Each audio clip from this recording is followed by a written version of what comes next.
Good morning, everyone. I have here with me an OEM tire hugger for Honda Click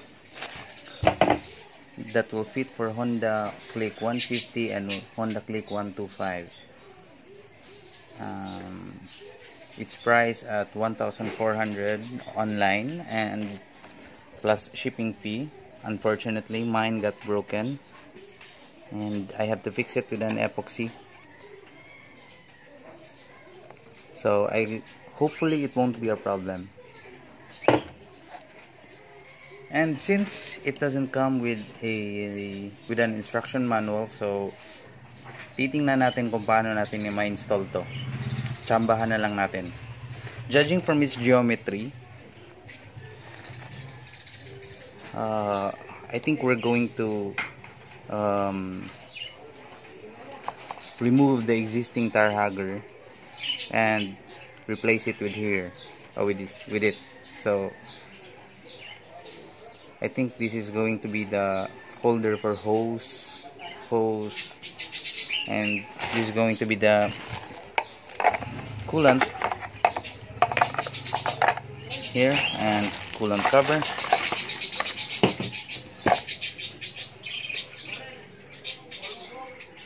So hopefully we can install it.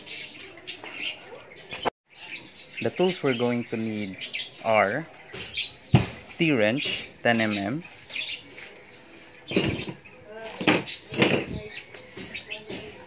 long nose pliers, 5 mm Allen key,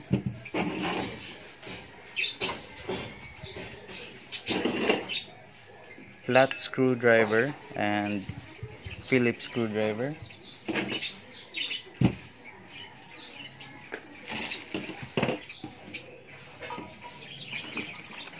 I think I'm going to need a rubber band and a plastic.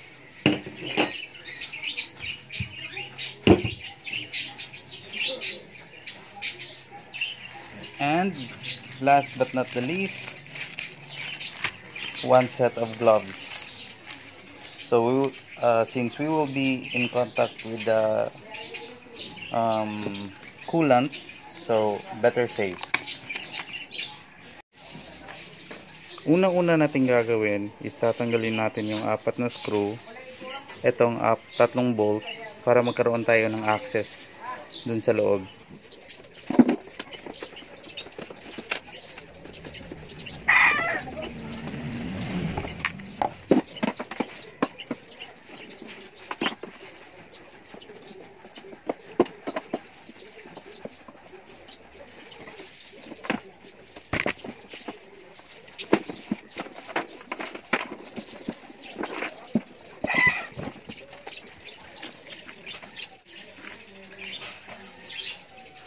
So itong coolant, itong plastic na to. So, tatanggalin natin 'yan. Itong buong plastic na to. So, tatanggalin din natin to. Ito.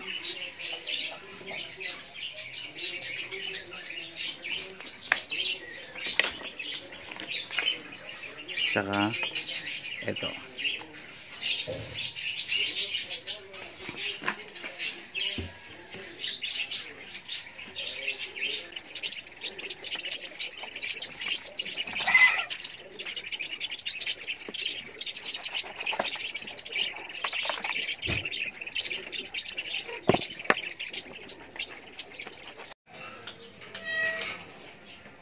Para matanggal natin itong plastic na to, yung existing na hugger, need nating tanggalin itong hose ng air filter papunta sa makina. So para tanggalin yan, tatanggalin natin to.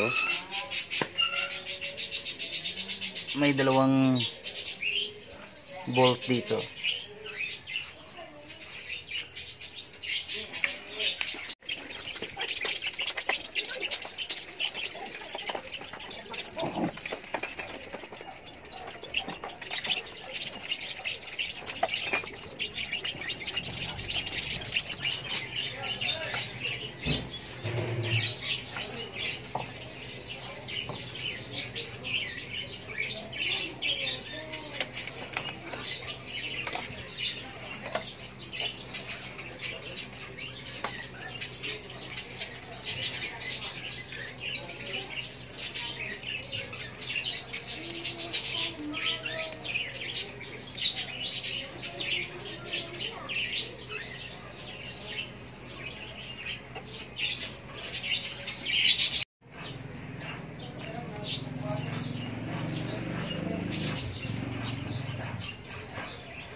Etong hose na to, tatanggalin natin. Papunta yan dito. So tatanggalin natin din yan.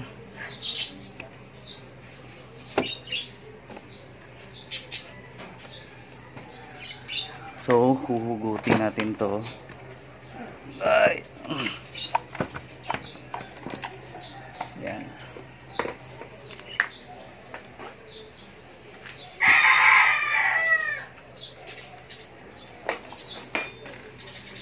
Since ayaw natin na pasukan ng any contaminants yung makina, so babalutin natin to.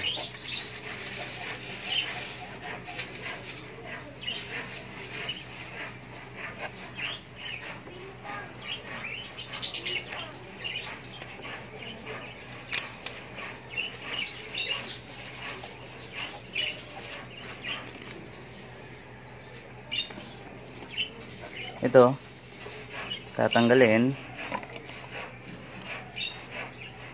kasi tatanggalin din natin tong coolant to eh.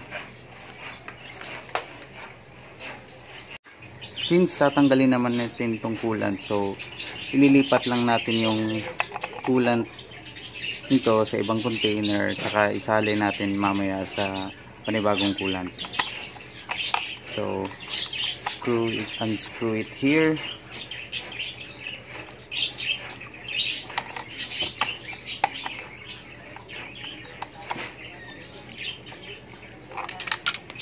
Try this one out, and may dalawang screw na dito tsaka ito.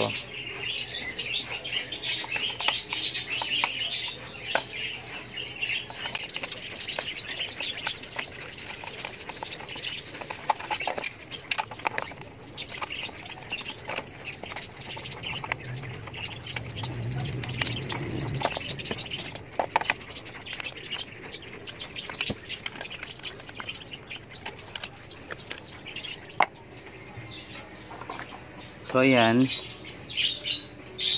itong hose na to, ito yung papunta sa radiator, ito yung overflow. So gagamitin natin ito mamaya. So itong laman dito, lilipat natin dito.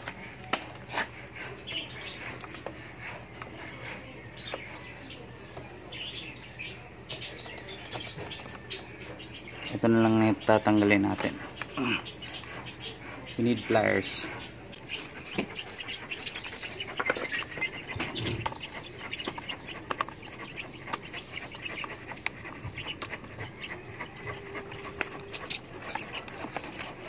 Oops.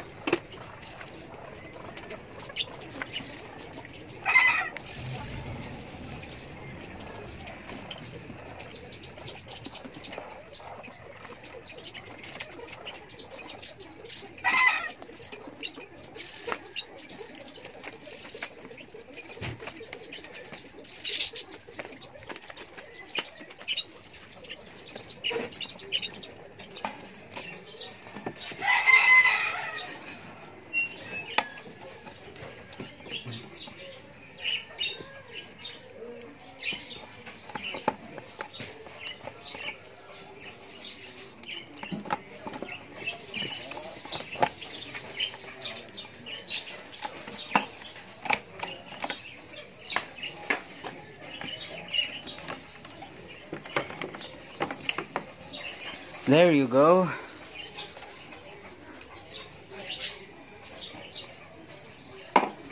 So dito na natin ililipat yung OEM per hugger.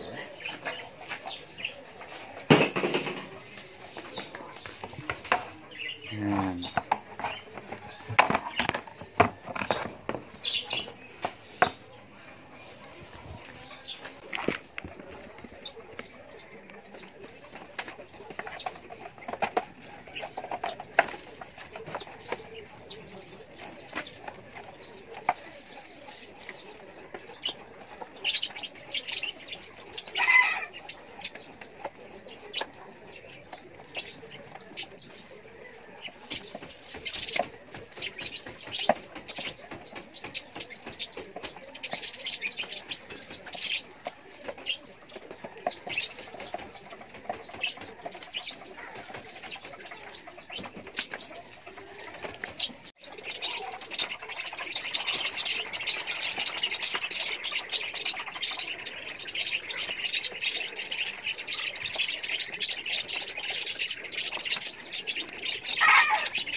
Unfortunately, yun, hindi kumapit yung epoxy. Nabasag lang din. So, it will just be a holder to this cable. So, I think it pwedeng wala na rin yan.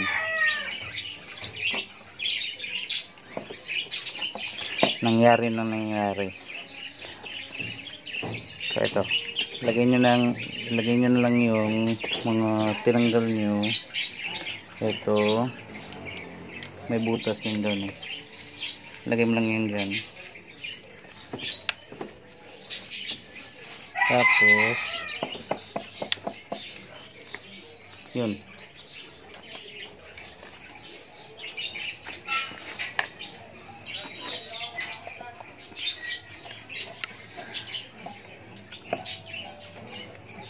Dapat yung butas dito naka-align dyan sa butas sa loob. Dyan yung screw natin. Nagpalit na rin ako ng hose kasi may mga nababasa ako sa online. Sabi, mahirap daw, hindi daw aabot yung stock na hose. So, ayoko nang magsayang ng oras. So, magpapalit lang ako ng hose. Binili ko lang ito. Pwede lang yan.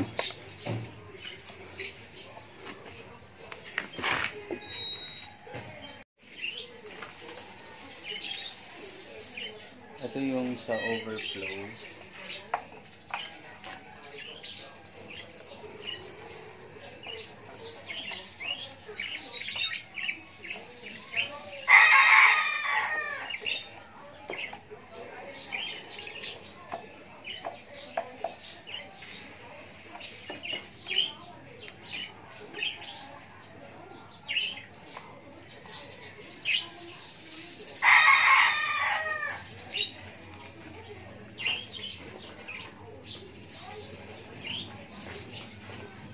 Ito yung kasama na coolant tank.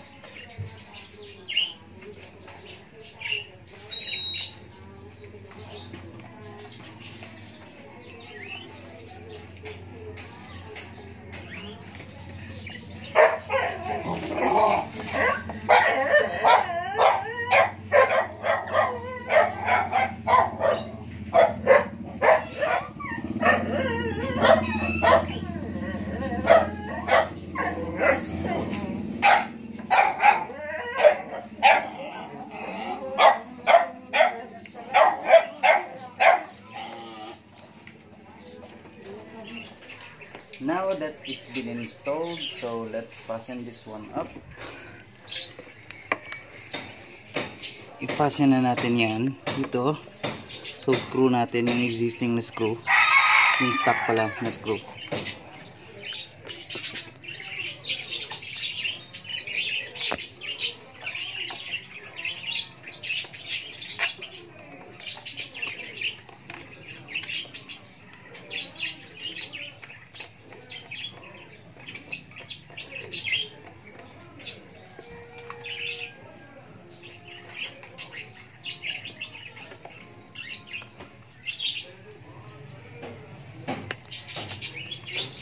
Ito, tighten this one up.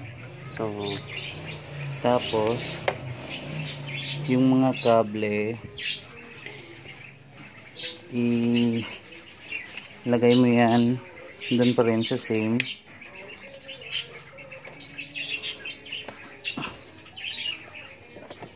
Itong kable na to, ito yung papunta dito. Ito yung overflow na tube.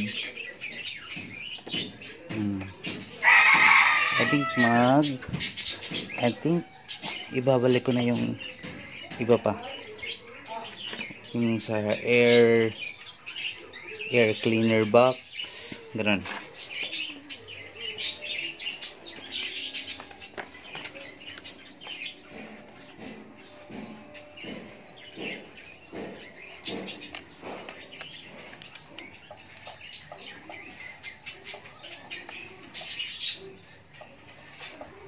Yeah, I think I'm good. So, may sabit ba? Ito, 100 10 by 70. Konti na lang yung clearance.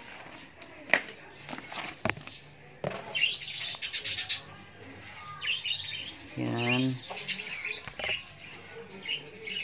Ito dito.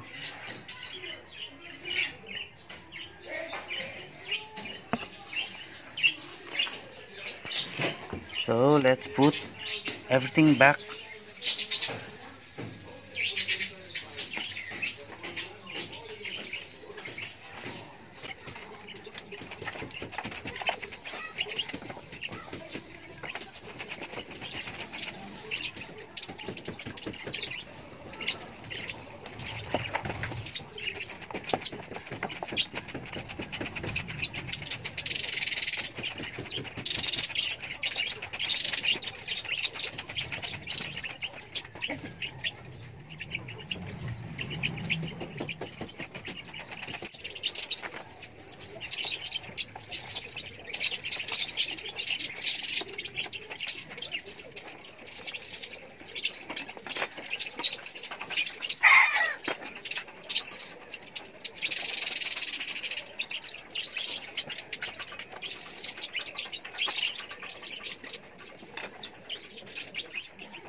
Fasten this one up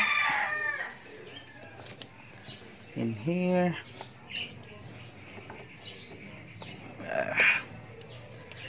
In here.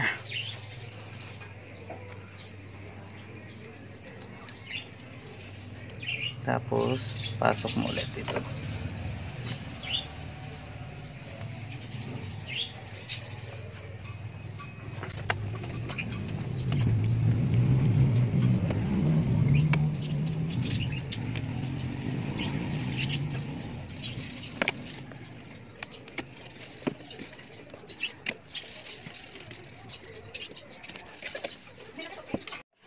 So there you go.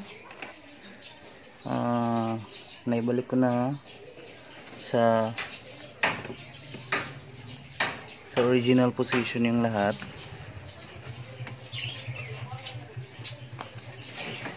Ito.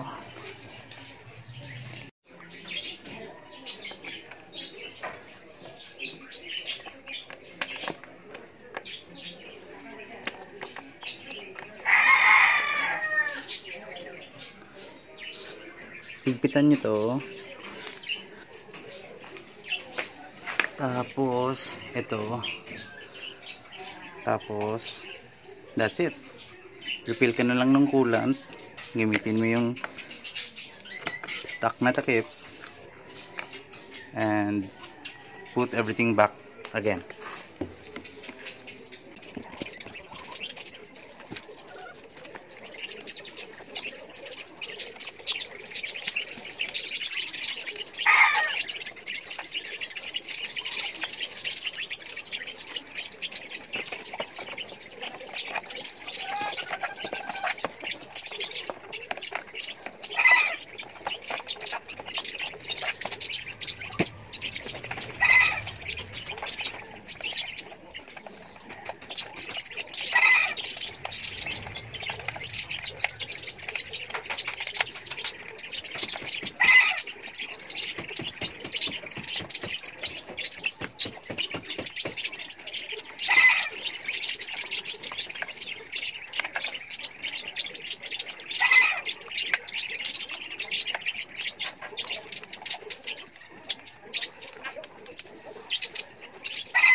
Fill the tank with coolant type 1 from Honda, and I think that's it. You're done.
I'm good.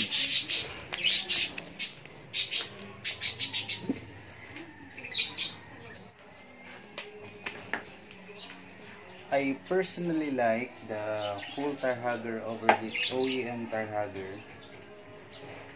since unang-una mas less yung putik ng full tar hugger. Pangalawa, hindi ka na, kung naglilinis ka, hindi na aabot dito yung putik. So, mas less hassle. Tsaka, mas dali yung ikabit kumpara dito. And, looks can be subjective. Yung iba gusto ng full. Personally, ako gusto ko ng full kasi parang lumalaki yung gulong niya. Tingnan mo, parang kung titingnan mo yung likod, mas lalaki siya. Yung iba naman, mas gusto ito kasi makikita yung disenyo ng mugs kasi yung iba parang ayaw nila ng full kasi natatakpan daw yung gulong. That's it. This is my way of installing the OEM tar hugger for Honda Click. I'm not saying that this is the right way to install it, but as you can see, I've done it. And if you find this video installation difficult, always consult a mechanic or have them do it. And if you find this video helpful, press like, comment, and subscribe. Ride safe.